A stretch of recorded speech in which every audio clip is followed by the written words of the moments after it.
The Rebel Capitalist Show.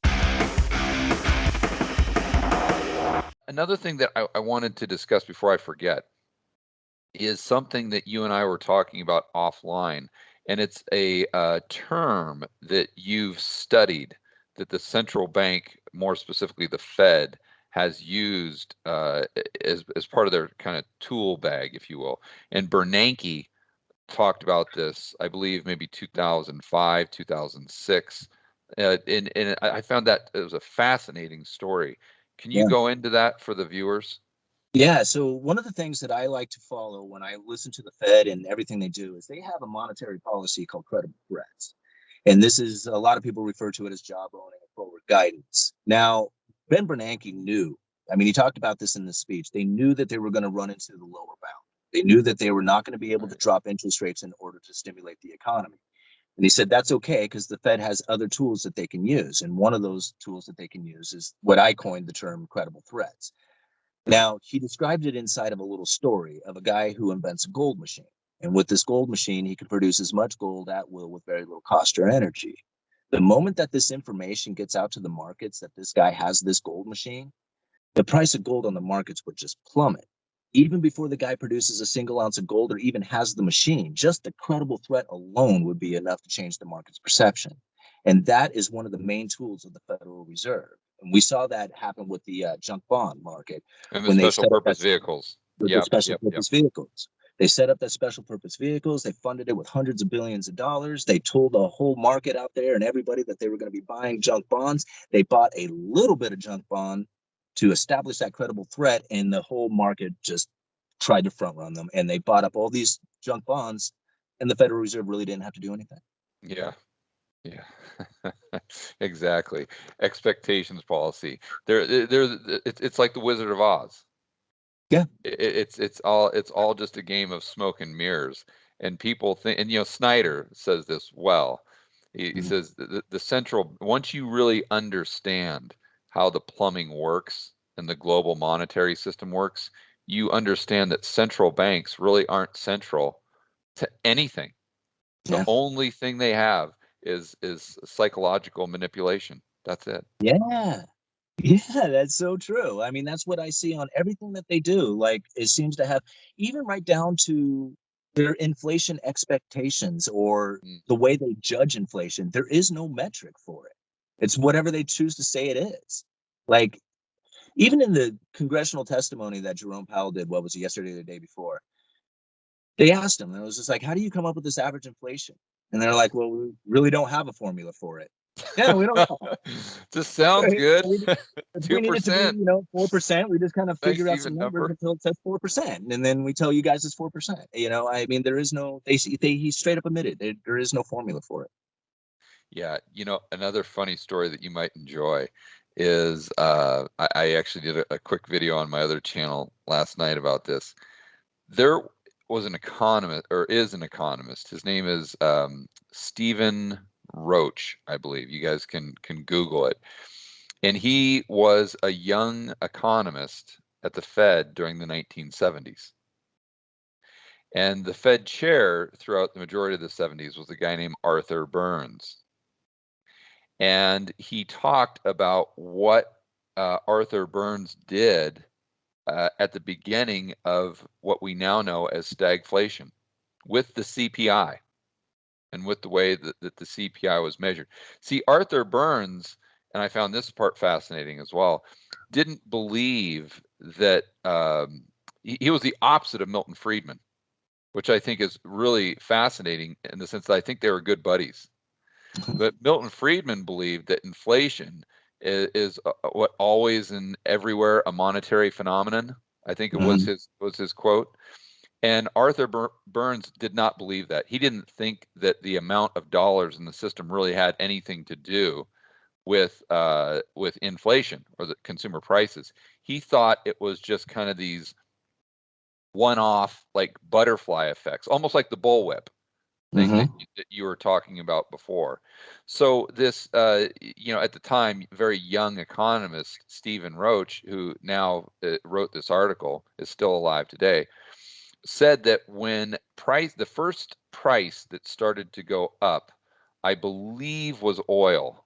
And he remembers having conversations internally at the Fed with Arthur Burns, saying, and he said that oil represented like 11% of the way they measured CPI at the time. So out of all the metrics they use, oil was 11% of the overall measurement. And he said that Arthur wanted to omit oil because of this butterfly effect. You know, it really doesn't matter. It's transitory, is the word he used. Oh, it's just transitory. So what he effectively did is he made them omit oil from the headline kind of CPI that they announced to the public. And all the other economists under him were saying, "What? How can you do that? Because oil is an input on everything." They even themselves, they're saying, "This is crazy," right? Right. But that's not where it ended. The next thing that came about was food prices, and that was like 35% or something like that of the CPI at the time. And so food prices shot up, right? And Burns said, "Well, I want to omit food prices." And now the economists at the Fed were like, "Now you've really gone off the deep end. Like, how can you justify that?" And he Right. justified it because there was some anomaly with the price of anchovies. Did you hear about? And so what his rationale was, because you use anchovies to create fertilizer, as an example, to create like feed for cattle, to do all these other things. So it's not just the price of anchovies, it's the price of anchovies affects all other food prices, just like oil kind of affects everything else. So he wanted to omit that from the CPI, which they did, right? And then so you go down the line, and it was one thing after the other that he would just omit till they got to the point, and this is no lie. You guys can Google this and read this article that Stephen wrote. It was recently. They got to the point where all they had left was 35% of the metrics that they were originally using. They omitted 65% of the inputs until finally in like 1975 or something like that. He had to admit, because the 35% that they still had went up by like another 45%, right? So he finally had to say, "Okay, I'm wrong. I'm wrong." Yeah. And he actually did admit that he was wrong. But you know, my point there is that we now hear the exact same thing going on at the Fed. They're using the exact same methods that they used back in the 1970s, which proves that, number one, they're not that smart. Number two, history rhymes a lot, you know, so we've got to be students of history. And number three, exactly what you're saying, is the central banks really aren't that central. The only thing they have is really just psychological games that they play. No, that's what I'm seeing from it. You know, is it's all about having the market perception. You know, that whatever you can convince the markets to believe. Yeah. And I don't know, we talked about that earlier. It's just like, are they losing control of, like, you know, whether or not they have the markets believing them or not? I don't know if that, I mean, they might be able to use that as their credible threat. You know, if the markets don't believe them, then they can start telling them things that they won't believe to get them to behave in ways that they normally wouldn't, you know? Yeah. And so we were talking about monetary policy there, if you want to look at the Fed. But now I think we've moved into a point where fiscal policy is just Yeah. as important. So do you think that fiscal policy is now a part of that, of the credible threat, just Yeah. or maybe even more so than the monetary policy?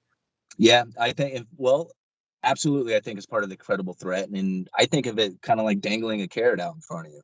If you have this promise that you are going to get a $2,000 check here in 3 or 4 months, how would your life feel leading up to that? You would be like, man, I don't have to worry so much because I have this $2,000 check coming. And the closer you get to it and the more credible that you're going to get that, the more likely you're going to feel comfortable spending your money into the economy, knowing that you're going to have this check coming. So is it a credible threat of a carrot dangling out there saying, hey, you're going to get this money, go ahead and feel comfortable about spending the money that you have right now because you're going to get this check coming into the future? To me, that is a very big credible threat that the government is using to try and keep this economy rolling.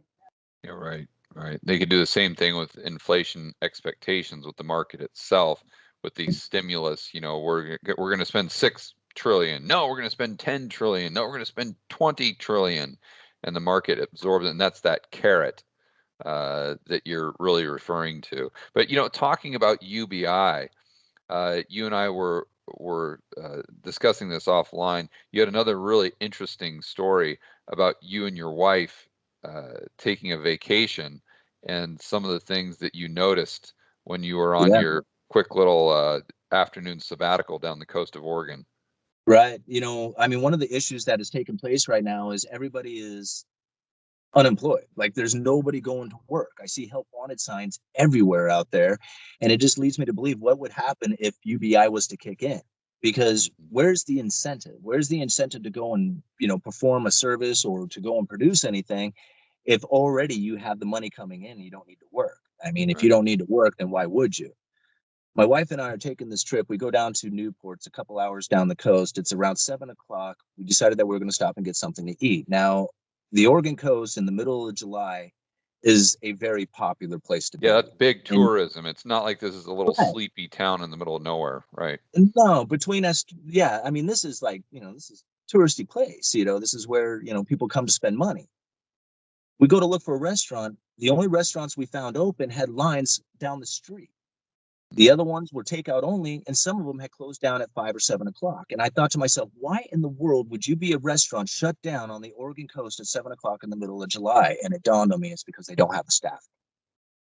And I Mm. thought to myself, man, this is going to be and it's not necessarily on prices, but deflationary in the sense of business taking place. Because if you don't have these people Yeah, working, there then were you're not deflationary or reduction of economic output is reduction of really, economic output. yeah, That's a right. good one. Right. And that's what I see taking place right now, and it's happening all over. If these people don't go to work, then you're not going to be able to, have the services and things out there to even buy. So what good is having UBI if it doesn't do anything for you, or you can't, buy anything with it? And then on top of it, what incentive do you have to even go off there and try and produce or serve or do anything? So to me, UBI is going to be a destruction of the economy. At first, it'll look good because everybody will have this money they can go and spend, but give it some time and it'll just, take economic growth down to nothing. Yeah, yeah.